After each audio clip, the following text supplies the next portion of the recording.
امیر المومنین، وارث علم نبی، فاتح خیبر، والد شبیر و شبر، منبع رشد و ہدایت، محرم اسرار خفی و جلی، شیر خدا، داماد مصطفیٰ، حیدر قرار، صاحب ذوالفقار، میدان خطابت کے شاہ سوار، سیدنا حضرت علی ابن ابی طالب کی کنیت ابو الحسن اور ابو تراب ہے، جو آپ کو رسول خدا نے خود عطا فرمائی، اور یہی وجہ ہے جب آپ کو ابو تراب یعنی مٹی کا باپ کہہ کر پکارا جاتا تو آپ بہت خوش ہوتے۔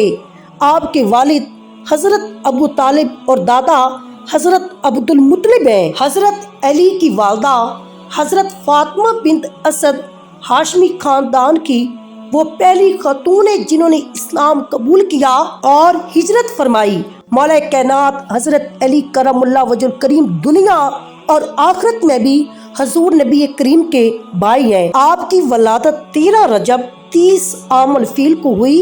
پیدائش کے بعد 3 دن تک آپ نے آنکھیں نہیں کھولیں۔ لوگ کہنے لگے کہ شاید آپ دیکھنے سے قاصر ہیں، لیکن جب نبی کریم نے آپ کو اپنی آغوش رحمت میں لیا تو آپ نے آنکھیں کھولیں۔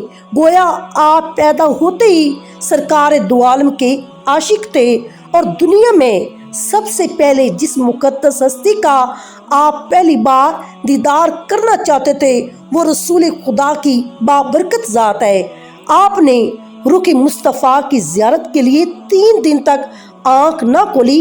روایات میں آتا ہے کہ ایک مرتبہ حضرت علی کی جوانی کے عالم میں حضور نے فرمایا، علی مجھے یہ تو بتاؤ، جب آپ پیدا ہوئے آپ نے آنکھیں کیوں نہیں کھولیں؟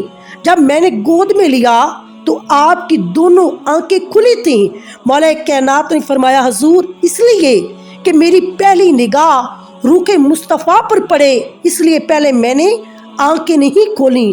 حضور نبی کریم کے سایہ رحمت میں آپ نے پرورش پائی، انہی کی گود میں ہوش سنبھالا، پروان چڑھے، علم الہی کے لامحدود خزانے سینہ نبوت سے حاصل کیے۔ آپ کی پہلی تربیت گاہ گود رسالت تھی۔ آپ نے سرکار دو عالم کی باتیں سنیں، ان کی عادتیں سیکھیں، اسی لیے تو بتوں کی پوجا کی نجاست سے آپ کا دامن کبھی بھی آلودہ نہ ہوا، یعنی آپ نے کبھی بت پرستی نہ کی، اور آپ کو وجہ اللہ کا لقب عطا ہوا۔ آپ کی عمر مبارک 10 سال تھی جب رسول اللہ نے اعلان نبوت فرمایا، جس پر مولا کائنات نے فوری لبیک کہا۔ بعض نے 9 سال اور بعض نے 8 برس بھی بتایا ہے۔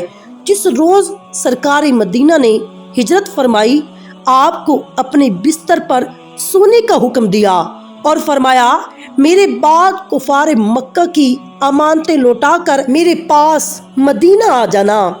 آپ نے اللہ کے نبی کے پاک حکم کی تعمیل فرمائی، اور عجب بات ہے تلواروں کی چھاؤں میں آپ اتنی سکون کی نیند سوئے کہ ایسی نیند پھر آپ کو کبھی نہ آ سکی، چونکہ آپ جانتے تھے آج رات موت نہیں آ سکتی۔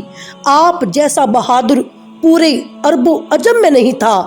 آپ کی ہیبت اور دبدبے سے بڑے بڑے بہادر لرز جاتے تھے۔ آپ نے تمام غزوات میں سوائے غزوہ تبوک کے نبی کریم کے ساتھ شرکت فرمائی، چونکہ غزوہ تبوک میں سرکار دو عالم نے آپ کو اپنا خلیفہ بنا کر مدینہ منورہ میں چھوڑا۔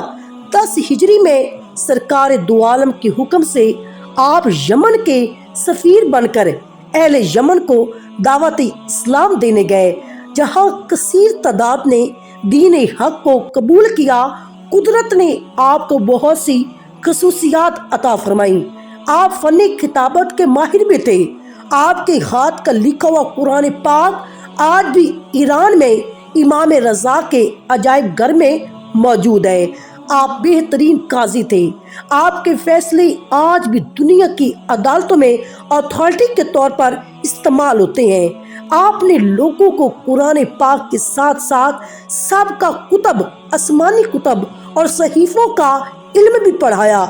آپ نے علم قرات، علم الاعداد، علم الفرائض، علم کلام، علم خطابت، علم معنی و بیان، علم منطق، علم صرف و نحو، علم لغت، علم فقہ، علم نفسیات، علم حکومت رانی میں وہ انمول موتی سپرد انسانیت کیے کہ رہتی دنیا تک حق اور صداقت کے راستے پر چلنے والوں کے لیے مشعل راہ کے طور پر رہنمائی کرتے رہیں گے۔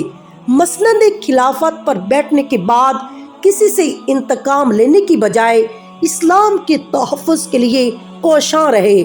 آپ نے تاجروں اور مزدوروں کی سرپرستی کی، کاشتکاروں سے تعاون کیا، قیدیوں سے اچھا برتاؤ کیا، دشمنوں سے عفو درگزر کیا، بیوگان اور یتیموں کی سرپرستی کی۔ آپ وہ صحابی ہیں جن کے بارے میں لسان نبوت نے فرمایا، علی تم میرے لیے ایسے ہو جیسے موسیٰ کے لیے ہارون تھے، مگر ہارون نبی نہیں تھے، تم نبی نہیں ہو۔